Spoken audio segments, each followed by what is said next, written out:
And Roy Bean is sort of a clown that later in life, was a pioneer for celebrities who were famous only for being celebrities. So he's a modern creation in a lot of ways. He's a modern man in that way, coming out of this frontier.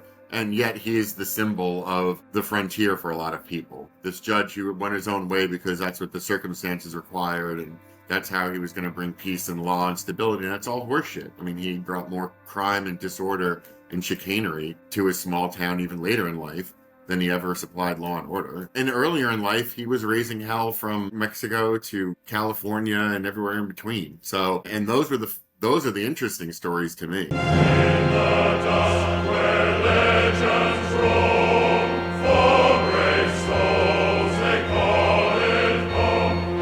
Against the tide, the desert sinks. Joe Pappalardo meets the West takes wing. Together we stand against the storm. Heroes rise, a new world born. Blazing sun, a showdown's near. With grit and glory, we have no fear. The untamed wild, with a roaring quest. Joe Pappalardo against the West.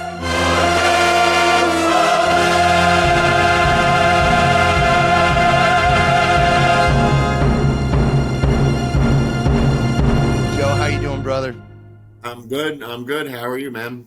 Good, man. It's good to see you. I am pumped about your new book, Four Against the West, and I wanted to just chat with you about that for a little bit. My first question is did this sort of come out of Red Sky Morning?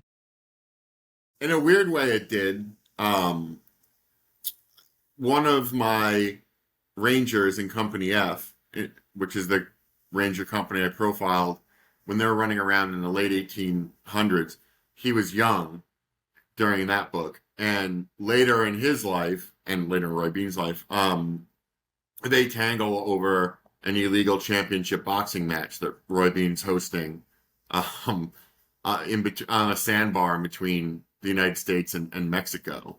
And it's illegal. Boxing is at that point illegal in both nations. So he devised this way out of the gym to have the boxing match still go on. He can make a buck out of it and get some infamy. So it's a gold star day for old Roy. But yeah, so I thought this is my kind of anti-hero. Like, he's a Texas legend, sort of second tier, sort of dubious reputation, iconoclastic. What did he really do? What is his story? And I found him, and then I also found his three brothers, and I thought, do a quadruple biography and candy cane their experiences together, and you've got a pretty good book that really covers everything about the Old West, from the Santa Fe Trail to California to New Mexico, the Civil War, Mexican-American War, all these great scenes, all these great settings. How could you go wrong? So I just sort of dove in and went for all four of them.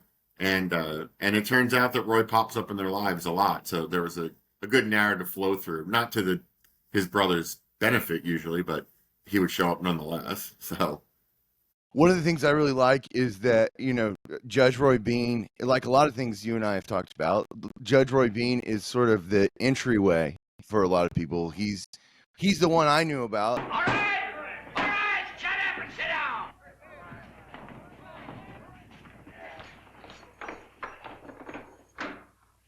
Well, good morning, Sonny. Good morning, Judge. You mind just stepping around here, please, Sonny?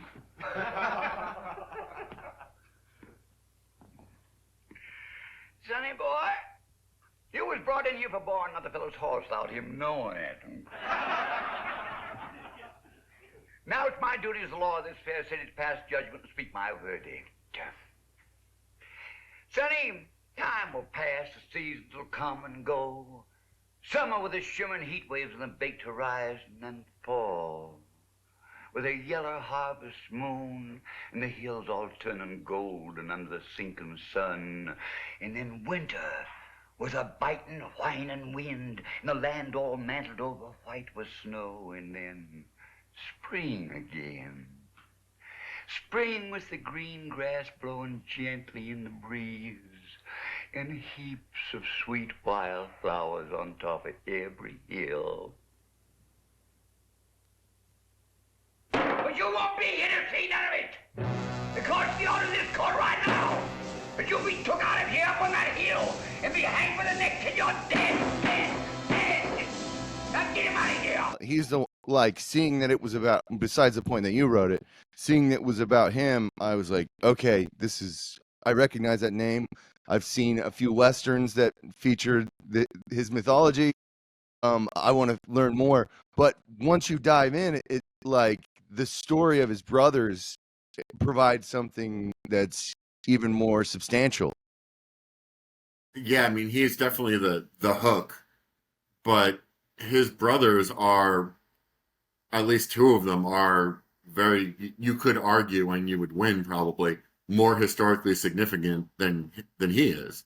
The other brother did more locally and was more of a success and a failure in Missouri, not nearly as swashbuckling, and he got in his share of adventures too, but compared to the other guys, he's sort of the one who stayed behind. The other two were leading men of their times. One was the first mayor of American San Diego. The other one was the first sheriff in Doña Ana County in New Mexico, and they operated saloons and all these places. I mean, they were militia leaders. They were men of stature, right? And during times of tremendous change, we're talking about the Civil War, or the settlement of California under American hands, or even the Santa Fe Trail and all the money that brought in the United States, stabilized the whole economy. I mean, these were pivotal people doing important things.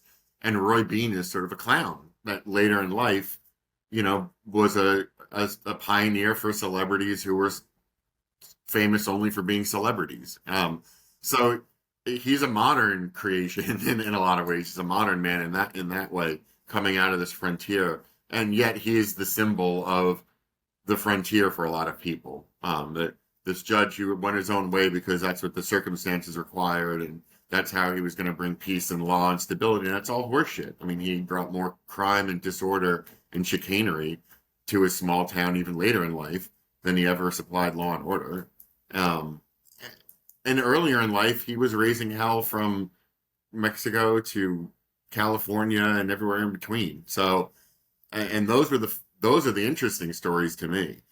Was not his role as a judge later in life, but his adventures earlier in life, and what made him into that creature that we all know later in life, and why he wanted to stick it to the man, where that impulse came from, and and everything from his mail order divorce scheme, makes more sense when you see what happened in his marriage, right? I mean, there's a lot that goes into it when you look at his biography as a young man going forward, instead of here's this larger than life figure, let's try and support that figure with all these tall tales. Not to say that the previous biographers had tall tales, but the conventional wisdom about Roy Bean is usually not accurate. And it's more the fault of the movie than it is anything that was written about him, to be honest. I'm always interested in this, is like in Westerns in particular, this idea of like the anti-hero, because I feel like it's a specific version of the anti-hero. It's obviously specifically American, but it's also American in the sense that, like, I mean, you have so many of these like outlaws who become lawmen, and they're like, there's this constant collision between like good and bad, and the poles are just flopping back and forth. So, what is it about? What is it about that whole time period that draws us in to that sort of contradictory relationship? I mean, the romantic way would be to say something about it's the, fighting for the soul of the nation or something. But, it's just living living in those times, your individual choices do make a bigger difference. They do echo because there's so much in transition. Because it's a brand new city. When you're the first mayor, you set the template. You're part of something that's bigger just by virtue of you being there. And the beans have a knack for being there and being the ones who are involved in things, right? I mean, that is a skill all unto itself, and one that all four of them actually shared. So I'm not taking anything away from individual choice. I'm actually going the opposite direction. Individual choice does make a difference when you're talking about capital H history and manifest destiny and the whole idea that there's an inevitable spread. It didn't seem inevitable to the people who were involved in it. Not the people who were there, not the people who were going, not the people who ultimately wound up holding the reins of power at the end. I mean, it's a dynamic time. So how could you go wrong? It's a violent time, yes. There's a lot of adventure involved, but the real kick of it is that the things that individuals did actually made a difference. And if you chose one way over the other, it altered the flow of history, even just a little bit. Or you got carried away. More often than not, you get carried away by the flow of history. And that's interesting, too. You have an ambition that hits reality, and then you get swept up in it. That's just great. That's a great narrative and a humanizing way of seeing the events of the time. Taking it from a character-driven standpoint rather than an academic or a 20,000-foot view.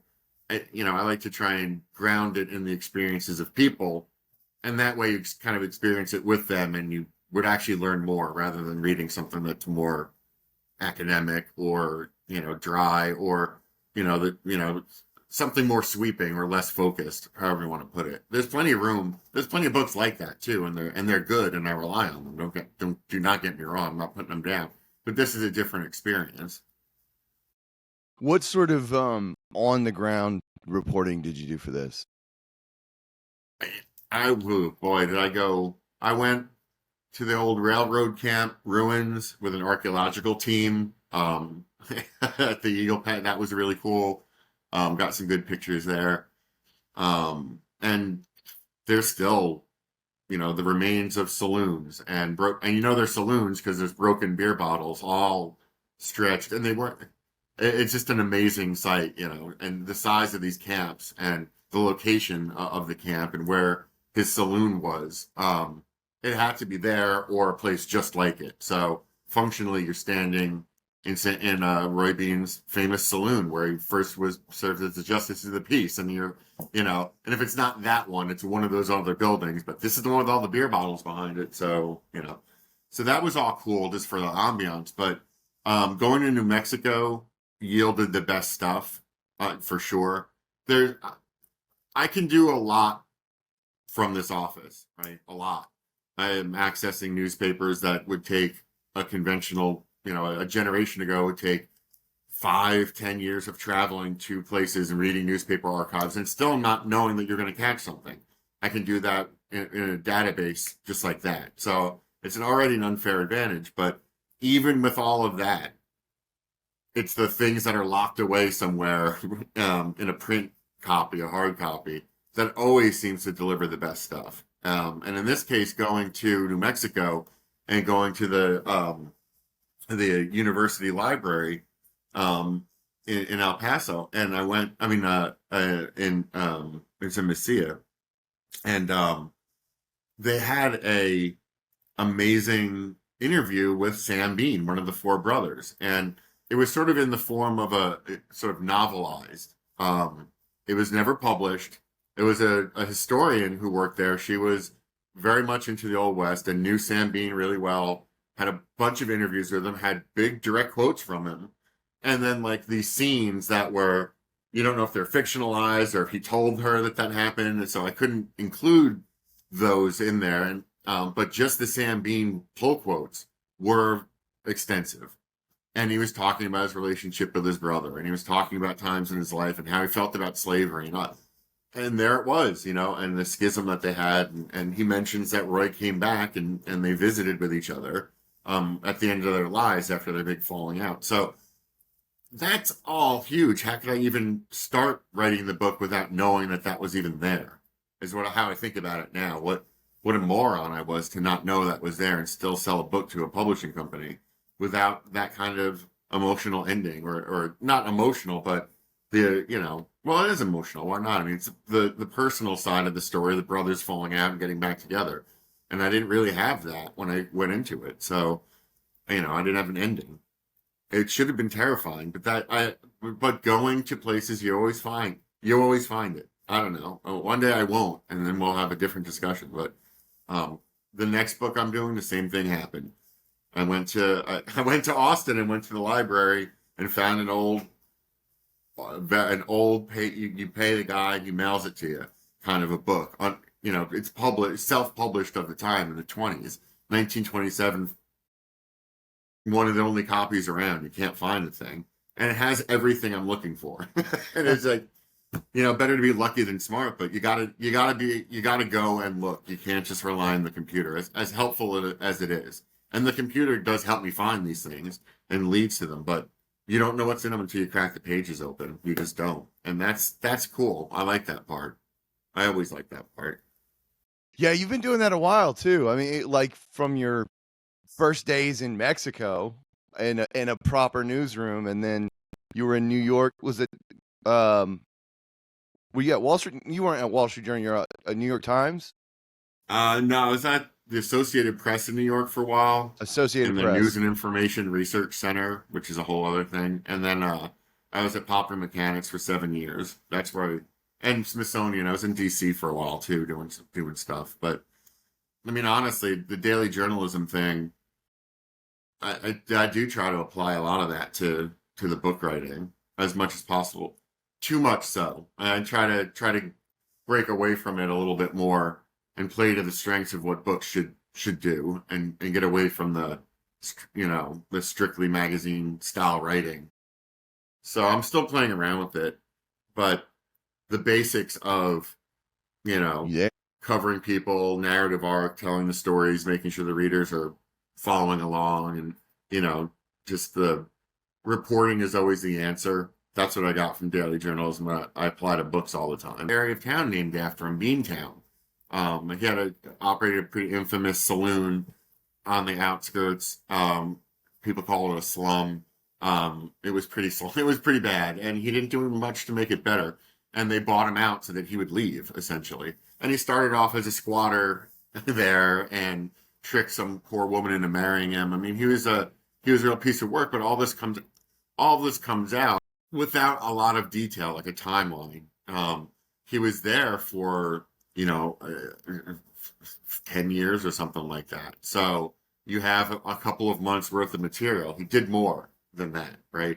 So you start really looking, what was the neighborhood like? What was the history of that section of town? All right, he was, camped out here. Who owned that? What was that like? All right, so he was positioned here.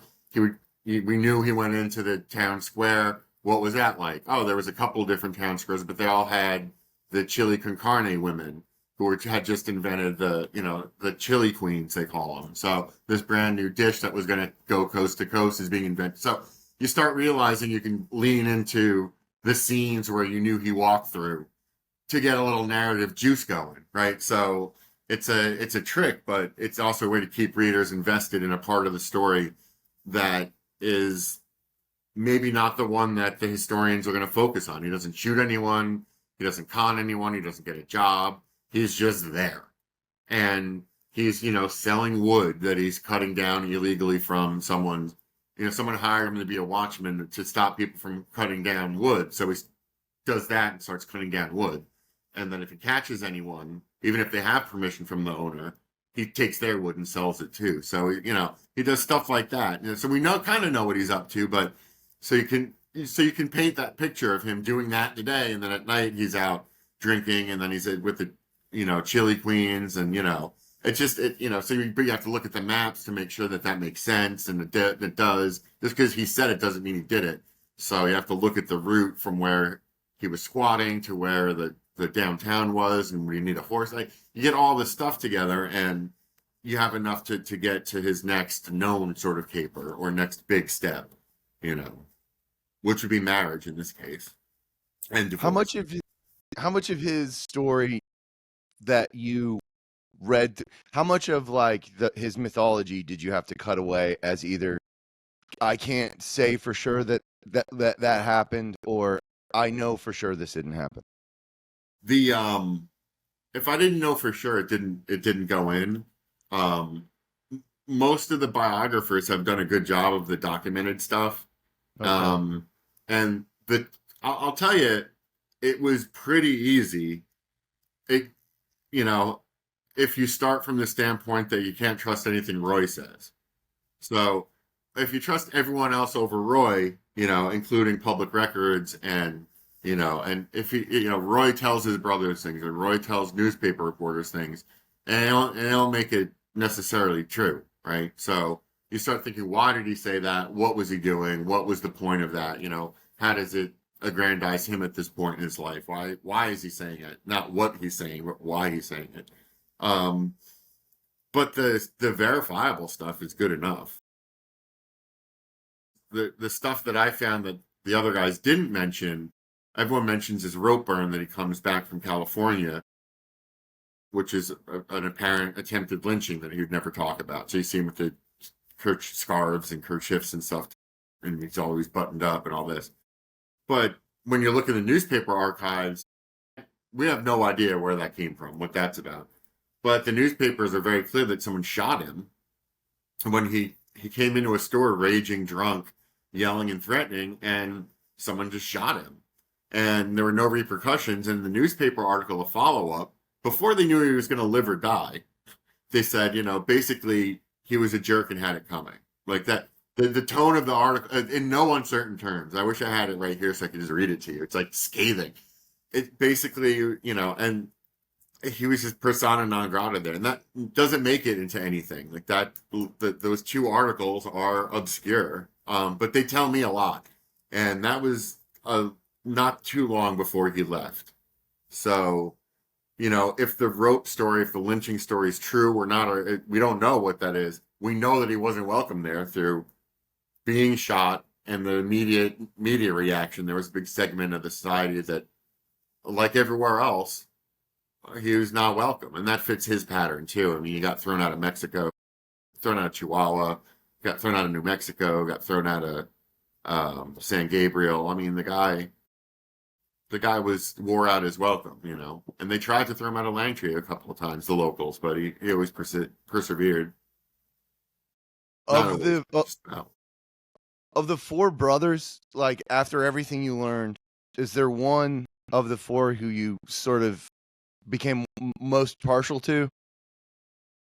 Well, they're all flawed individuals in some way. I liked Sam's narrative arc a lot. I mean, he's a soldier. He gets left at and so he's involved in the Mexican-American War and kind of falls in love with Mexico. He gets left behind to run a military way station, and they forget about him. He grows his hair out, hangs out with the locals, and he figures if I even desert it, no one would notice. He doesn't desert, but he thinks about it, right? And so eventually he decides he's going to stay in Mexico, and he sort of like sees himself as this bridge between cultures. It doesn't work out so well for him in Chihuahua because Roy screws it up for him. And then later he's in New Mexico and doing really well for himself. And then the Civil War upends him from there. So his dreams of being that bridge sort of fall afoul of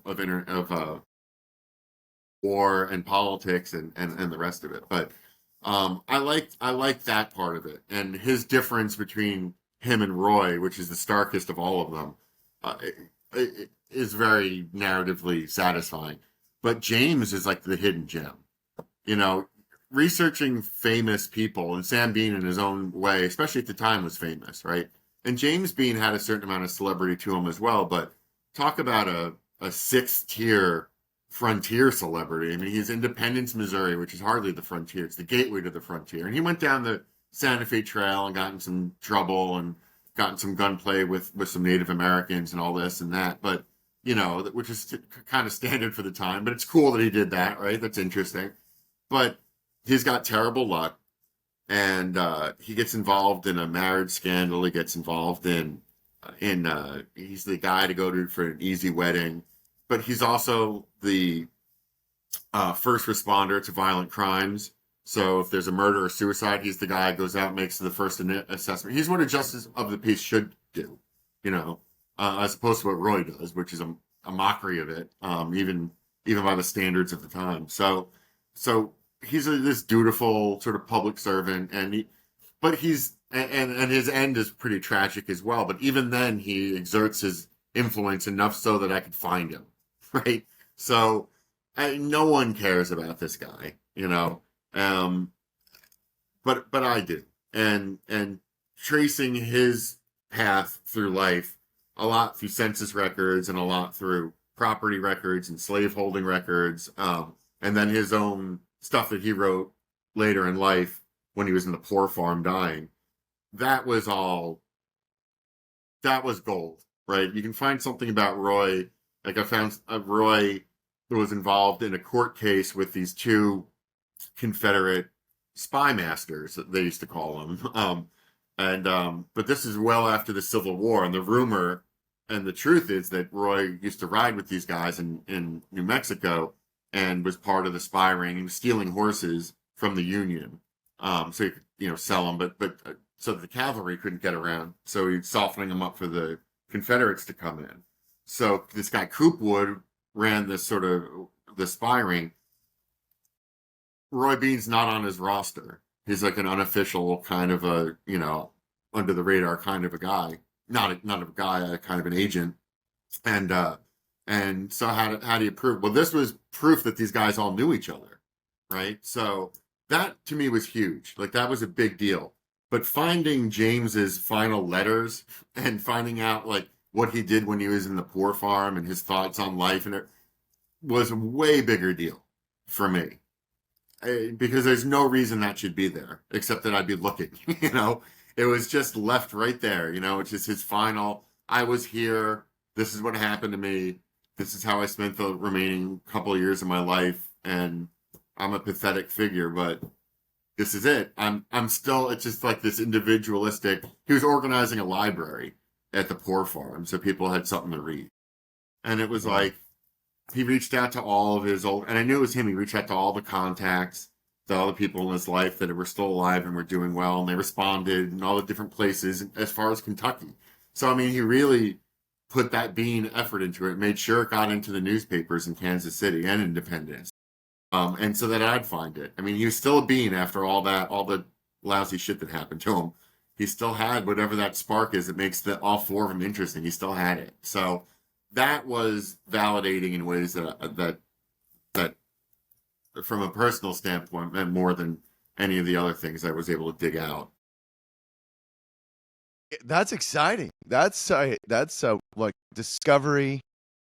And you also, because there's the Bean family continues, right? They're still bouncing around there. I did not speak to them. Okay. I read some articles. I hadn't seen an article from them in a long time, honestly. And I thought they didn't seem too enthusiastic about it, even at the time. And some of these were from like the 80s and 90s. And unless you've got that trunk, of artifacts or memorabilia or family stories that really make a difference, that you have that one or two, person connection. My grandmother told me this, and, there's so much of that with Roy. And so, and the other ones were so spread around that the value didn't seem worth the stretch, bothering people for it, and none of them have reached out since either. So I don't think there's a big affinity. The last thing I saw was in the early 90s, and the gist of the article was we don't know much about him. Every once in a while he gets brought up, and where I live is, his mixed reputation is not so great. And they were in like North Carolina or something. They weren't, so there was no huge tie. I did look at a couple of generations down the line just to see what was going on. Well, hey, there's a historian in the family, or hey, here's a great family tree, but I didn't find anything like that led me towards that. I usually do. But sometimes you're going back so far in time that it's not as useful, If I'm covering something about Vietnam, I'm always going to do it. Or even World War II, I do it.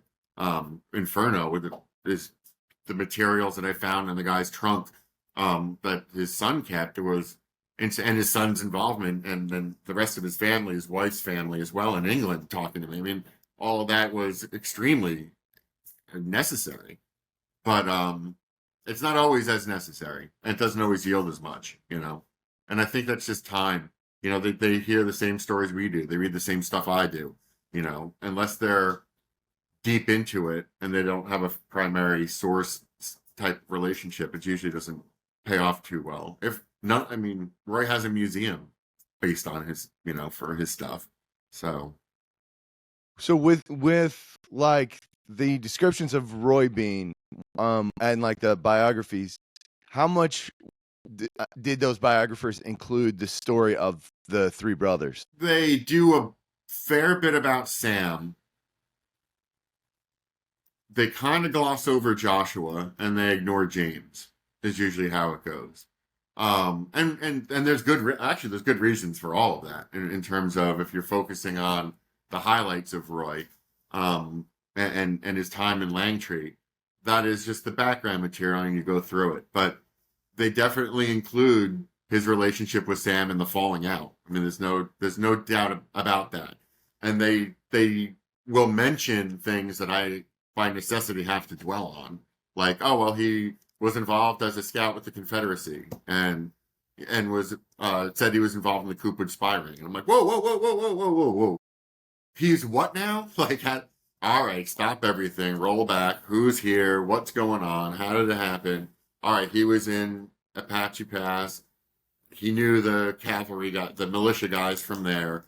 Okay, that's how he fell into it. I get all right. And now but when you take it slow and you take it from the character level, you gotta see where those connections are and what's true and what isn't. And their record is good. The previous Roy Bean, not all of them, but the ones that I rely on, the newer ones especially, are good biographies. One of them in particular has a lot of memories from Langtree of people remembering things about, and that's first hand. I mean, they're just a lot. It's not a Q&A book, but they're big chunks of just so and so said this, and that's a great gift. One book to another, and so that was it. I mean, they're all scattered in different areas and in different books, and you can paint that picture using some of the different bits and pieces that were given. And these are people that are long dead, so you're never going to get it back again, you know, and their families are gone. Langtree is very much a ghost town. So, I mean, I went there. There's no one to talk to. So James gets ignored. They didn't think he did anything historically worthy. And the Joshua stuff out in California, I guess most of the problem is going to California and doing the research, right? The things I'm able to do in a database and look at all the articles that were written about his incident, the duels and the shootings that they didn't know about, and you know, finding the advertisements for him reopening the bar after his, spoiler alert, after his brother dies violently. He opens the bar and you can see that Roy Bean's bar is open and there's misspellings in it. I mean, that there's these little things that they didn't have that I'm able to include, but the bare bones are there. It's just that the focus is completely shifted from Roy did this, and there's a couple of pages about it, 5 pages, and I'm, 55, 60 pages in talking about the different political, ramifications, They didn't focus on Joshua as a politician, what he was fighting about, as a militia leader, what he did as a militia leader. So that's where I second and third tier it. They'll mention it, but they don't describe it. So they left meat on the bone, but they didn't have to put that meat on the bone because they were just, that's where Roy was, and Roy was with Joshua, and then this happens. And he's dead right before you even know it. Joshua's out of the picture, and you don't have any time to talk about any of the interesting stuff that he did or what happened to him or his role in the Mexican-American War. Even the wartime service of all these guys is never really taken in a narrative way at all. They don't, where was he in the line? Where was the unit? Where did he get sick? When did he go back? None of that ever gets covered, and that's the stuff I'm good at. So you stick to your strengths and then you just confirm what they had dug up and make sure that books aren't totally full of it. And these weren't. And some books are very old. I mean, Horace Bell wrote a book, and he met Roy Bean on several occasions, including in California. He's a witness to all sorts of interesting things. So some of the books that you rely on are as old as your characters, and those are the ones that you really like, the witness type stuff. But I don't sneer at the work of people who came before.